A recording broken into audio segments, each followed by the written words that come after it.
बातें हो रही हैं और भारतीय जनता पार्टी के लोग बहुत सी बातें कह दे रहे हैं, लेकिन देश बहुत पीछे जा रहा है। मैं इसलिए कहना चाहता हूँ, बहुत बढ़ के बातें हो रही हैं। 1947 की बातें हो रही हैं, लेकिन इस समय हो क्या याद करो, जब ये 14 में भारतीय जनता पार्टी आई थी, तब इस देश पर 34% कर्जा था, लेकिन आज वो कर्जा, आज हिंदुस्तान तक वो कर्जा 93% पहुंच चुका है। बताओ ये देश कितना कर्जा, तो बताओ विकसित देश कहां से बने, विकास कैसे होगा? 1914 में तो केवल 34% का ब्याज जा रहा था, आज 93% ब्याज,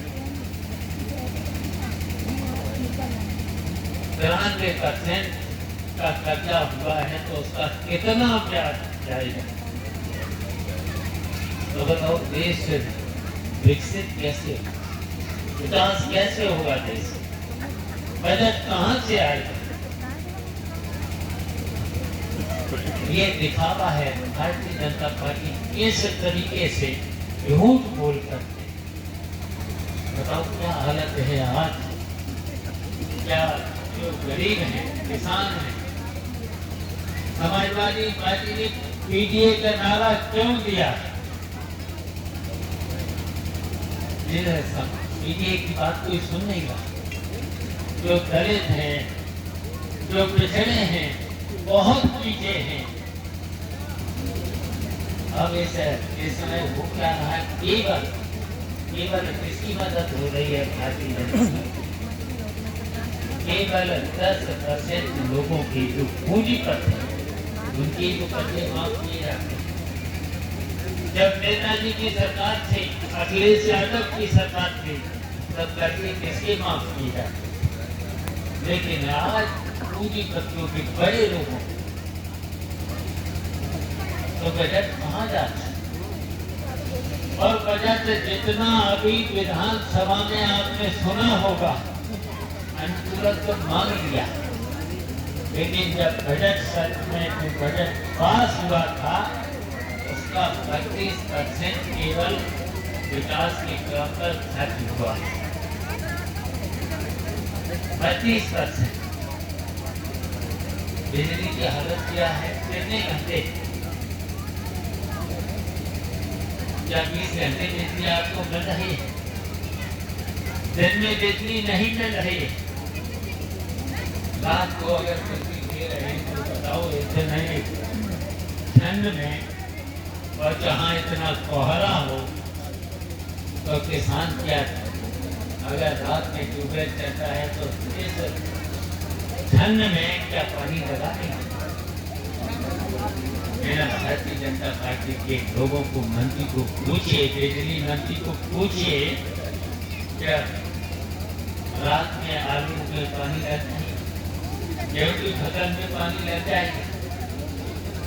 तब मैंने मांग की थी कि कम से कम 10 घंटे, मंत्री का कहना था कि हम 20 घंटे बिजली दे रहे हैं। मैंने कहा कि 10 घंटे रात को दे दो, 10 घंटे दिन में बिजली दे दो, तो कम से कम अपना किसान ट्यूबवेल से पानी तो अपना लगा ले। रात को तो पानी लगा नहीं सकता, तो भी घंटे 2 घंटे अगर बिजली आती है और 2 घंटे बाद बिजली अगर चली जाती है, कट करके बिजली अगर आएगी, तो जब तक किसान खेत में पानी पहुंचेगा तब तक बिजली चली जाएगी। ऐसे लोगों का क्या हाल है? उन्हें लागू हो जाना चाहिए। जितने भी आज मकान बने हैं ग्राम समाज की जमीन पर, कानून इसलिए हम लोगों ने लागू किया था, समाजवादी पार्टी की सरकार ने वो कानून मैंने ही बनाया था। 50 साल 100 साल अगर मकान बने हैं वो लिखा पढ़ी में किसानों के नाम, गांव के लोगों के नाम हो जाना चाहिए। अगर उनका कब्जा है 40 साल से 20 साल से ऊपर अगर कब्जा है तो उनके नाम वो जमीन आ जाना चाहिए, घर उनके आ जाना चाहिए। आज घरौनी के नाम पर क्या उनके नाम हो रहे नहीं हो रहे? उन पर लेखपाल से लेकर के नायब तहसीलदार से लेकर के तहसीलदार से लेकर के या बिना पैसे की काम कर रहा है। कितना पैसा 1 लाख से नीचा नहीं। और यहाँ तक मैंने तो पता लगाया है 5-5 लाख तक तो मांगे जाते हैं। तो ये क्या लूट नहीं है? लूट सीधी लूट। तो इसलिए समाजवादी पार्टी ने कहा था कि जिसके साथ अन्याय हो रहा तो समाज के बहुत पीछे लोग चले गए। बताइए सर्दी में लोगों के पैरों में जूते नहीं, गर्म कपड़े नहीं है, कम्बल नहीं है, रजाई नहीं है, तो उनकी व्यवस्था होना चाहिए। तो इसलिए मैं देवेंद्र को आलोक को बधाई देते हैं, स्वदेश को बधाई देते हैं। सब लोगों के सहयोग से अब इन्होंने हर साल कमल बांधने का काम किया है, सम्मान करने का काम किया है। जैसे सर्दी में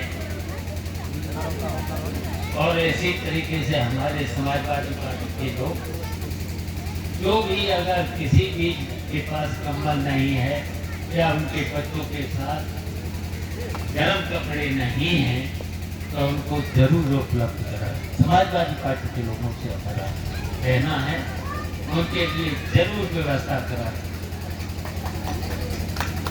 तो इस तरीके काम होना चाहिए। और कहीं पर अगर कहीं दिक्कत है, परेशानी है तो वो सूचना हमें भी मिल जाए तो